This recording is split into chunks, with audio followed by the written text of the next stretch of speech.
اور ان سے قسم کھا کر کہا کہ میں تو تمہارا خیر خواہ ہوں۔ غرض مردود نے دھوکہ دے کر ان کو معصیت کی طرف کھینچ ہی لیا۔ سو جب انہوں نے اس درخت کے پھل کو کھا لیا تو ان کی شرمگاہیں کھل گئیں اور وہ بہشت کے درختوں کے پتے توڑ توڑ کر اپنے اوپر چپکانے اور سطر چھپانے لگے۔ اور ان کے پروردگار نے ان کو پکارا کہ کیا میں نے تم کو اس درخت کے پاس جانے سے منع نہیں کیا تھا اور جتا نہیں دیا تھا کہ شیطان تمہارا کھلم کھلا دشمن ہے؟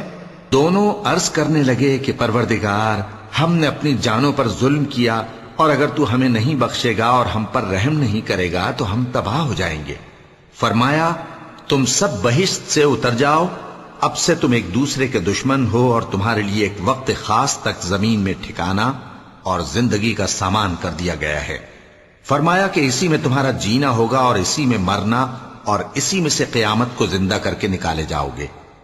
اے بنی آدم، ہم نے تم پر پوشاک اتاری کہ تمہاری شرمگاہوں کو چھپائے اور تمہارے بدن کو زینت دے، اور جو پرہیزگاری کا لباس ہے وہ سب سے اچھا ہے۔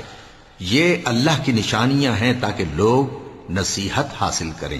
اے بنی آدم، دیکھنا کہیں شیطان تمہیں بہکا نہ دے، جس طرح تمہارے ماں باپ کو بہکا کر بہشت سے نکلوا دیا اور ان سے ان کے کپڑے اتروا دیے تاکہ ان کے سطر ان کو کھول کر دکھا دے۔ وہ اور اس کے بھائی بند تم کو ایسی جگہ سے دیکھتے رہتی ہیں جہاں سے تم ان کو نہیں دیکھ سکتے۔ ہم نے شیطانوں کو انہی لوگوں کا رفیق بنایا ہے جو ایمان نہیں رکھتے۔ اور یہ لوگ جب کوئی بے حیائی کا کام کرتے ہیں تو کہتے ہیں کہ ہم نے اپنے بزرگوں کو اسی طرح کرتے دیکھا ہے، اور اللہ نے بھی ہم کو یہی حکم دیا ہے۔ کہہ دو کہ اللہ بے حیائی کے کام کرنے کا تو حکم نہیں دیتا۔ کیا تم اللہ کی نسبت ایسی بات کہتے ہو جس کا تمہیں علم نہیں؟ کہہ دو کہ میرے پروردگار نے تو انصاف کرنے کا حکم دیا ہے، اور یہ کہ ہر نماز کے وقت سیدھا قبلے کی طرف رخ کیا کرو اور صرف اسی کی عبادت کرو اور اسی کو پکارو۔ اس نے جس طرح تم کو ابتدا میں پیدا کیا تھا اسی طرح تم پھر پیدا ہوگے۔ ایک فریق کو تو اس نے ہدایت دی اور ایک فریق پر گمراہی ثابت ہو چکی۔